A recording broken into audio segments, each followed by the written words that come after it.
Okay, always test makeup before applying. If it's heated with like Jello, gelatin, let it cool down. If it gets too cold and you can't use it, you pop it back in the microwave. Only microwave for like 5 seconds at a time. The weird thing about gelatin, once it boils, it kind of loses a lot of its properties, and you can't get it back. So you just heat it till it melts, stir it, microwave 5-second batches at a time, and you'll get it right. I really don't like working with eyes. And I'm sure there's folks walking around here with great contacts on. You can get awesome effects with contact lenses. There's somebody walking around that has these great, it's not white, it's just like a pale film over their eyes. It is so zombie. It's great. I really don't recommend that you buy the cheap, relatively cheap contact lenses that you can get mail order. Yes, it costs way more to get a doctor. These are your eyes. I mean, I'm willing to maybe get a scar on my arm, or break a fingernail, but I'm not going to mess with my eyes. It's just not worth it. And I have heard horror stories of people who had cheap lenses and they scratched the cornea. And it's otherwise, just don't mess up with the eye. Definitely don't ever get latex near there. Even in real makeups. And if you're going to be doing stuff on set, you should always have some means, if somebody does get something in their eye, get it out. Even if it's just pouring gallons of water and rushing them off to the doctor. Okay. If you're using adhesives, have an adhesive remover. Yes. You can buy that spirit gum real cheap, and right next to it is spirit gum remover, which is like twice the price, because you figure, by the way, spirit gum remover is the biggest ripoff in the makeup store. It is alcohol and a little bit of mineral oil. That's it, mineral oil and alcohol. You can buy those two things and have a lifetime supply of spirit gum remover. I mean, unless you're a crazy person who just runs around throwing spirit gum at people, you will never need that much spirit gum remover. For some others, there's better adhesives though. Prozaid, which is prosthetic adhesive, really good stuff, but not easy to get off. It's supposed to glue prosthetics on you. You don't want it to fall off, so you need to get the special removers for that.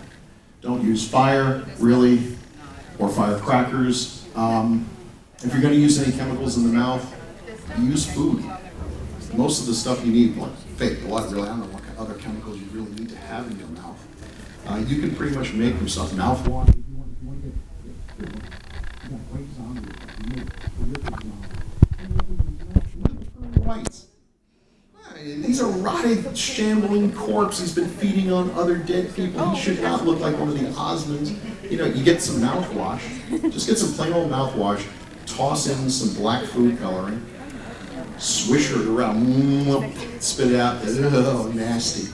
Real nasty. If you want to make them look even more disgusting, right before you shoot them or take a picture, or have them eat some caramels, yeah.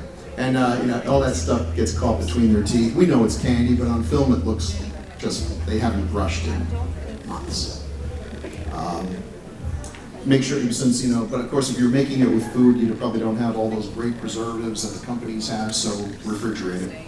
You also did vomiting zombie, where you used Caro syrup, red food coloring, and crushed up chocolate chip cookies. Yep. If you want to show vomit on, okay, I'm going backwards. I'm going back to Sweden. Yeah, if you want to show vomit and but that's so you don't sue me. Whatever. It's easy to do vomit. Just get yourself some soup. Chunky chicken and rice. It looks awful. For some reason, the people I work with like to have vomit at least in every movie. It grosses me out, and I know what it is. Oh, well, yeah, the worst, the intestine. So we had one zombie that so we have this zombie who disembowels himself and is eating his own intestine. Yeah. So we had to, what's inside intestines? We know what's inside intestines, but we weren't going to use that. So we mixed brownie mix, caramel sauce, red cherries, corn. Of course. Horrifying. We're awful people. That's it. How things going now? Let's take a look. We got some. Caramel brownies. All right.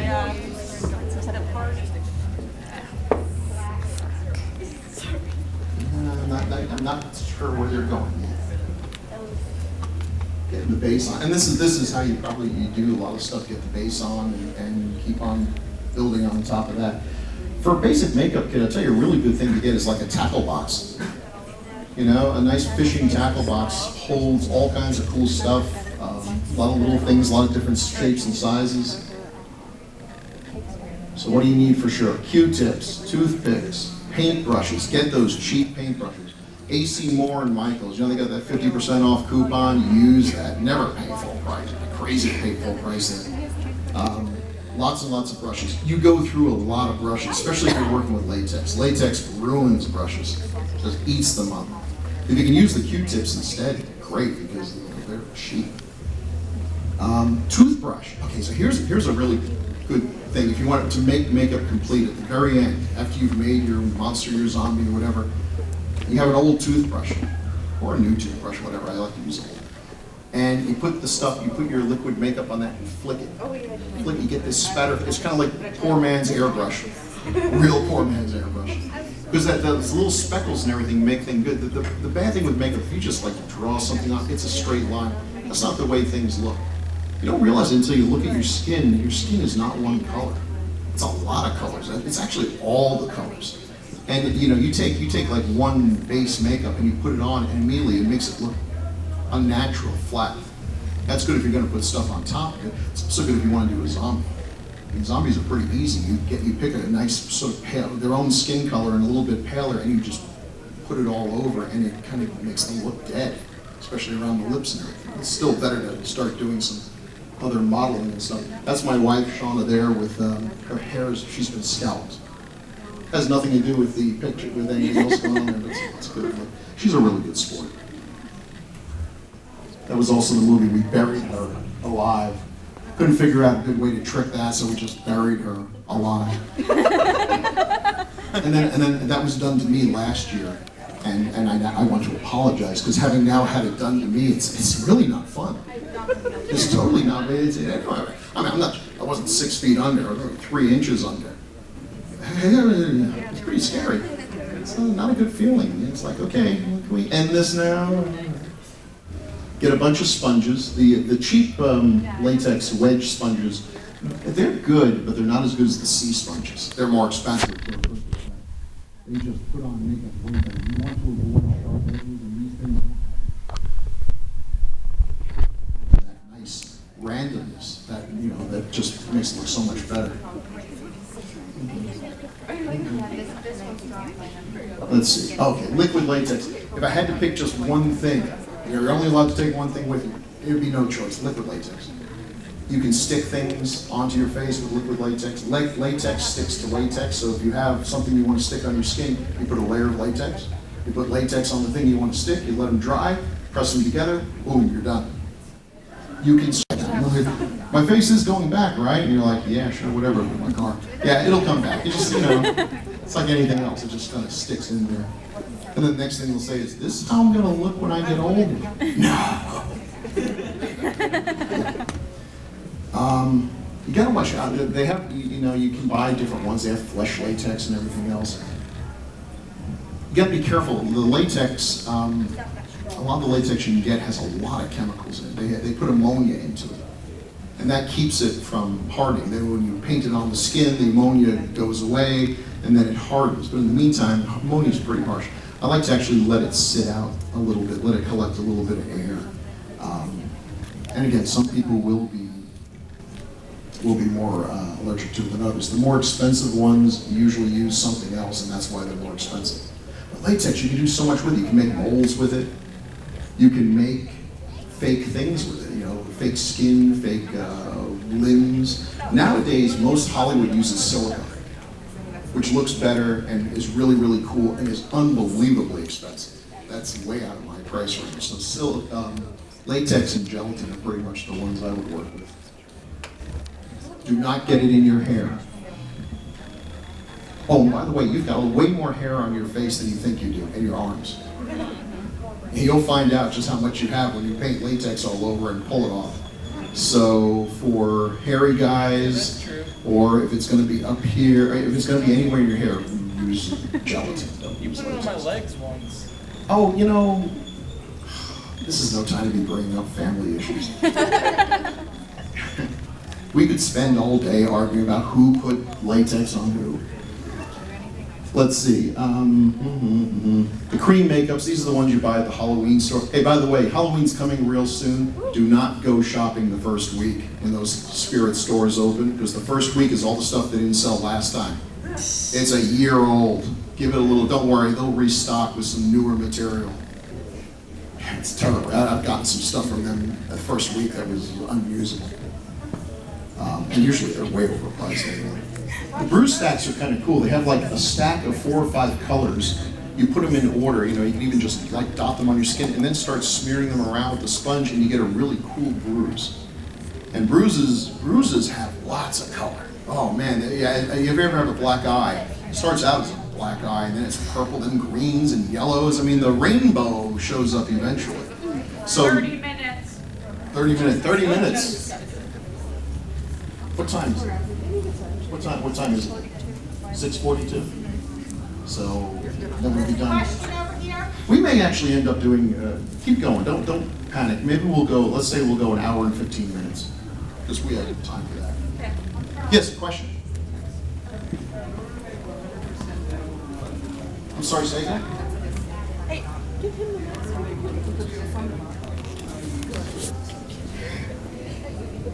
Oh, he said he was asking for edible blood. Good question. What would you use as a substitute for the detergent? Pretty much everything I said. Okay, so let's see. It's going to be mostly just the Caro syrup and the red food coloring, some peanut butter, smooth peanut butter. I mean, if it's crunchy peanut butter, your blood's got some bad blood. Peanut butter, that should have been actually in the recipe there. It wasn't, because peanut butter is actually a pretty cool thing to add to your blood recipe. It makes it less likely to stain. I guess the oil in the peanut butter blocks the pigment from soaking into the clothes or whatever, for whatever reason, and gives it a slightly better taste and flavor. So yeah, I'd say peanut butter to kind of make it opaque and thicken it up a bit.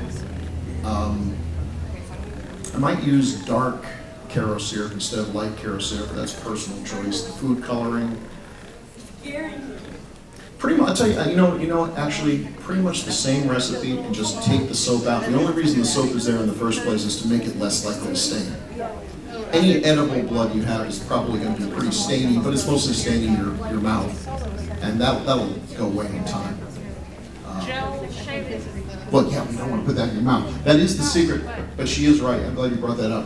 The best way, when you work with fake blood, your hands get stained, especially the part with the fingerprints, because the stuff soaks in there and it just doesn't go away.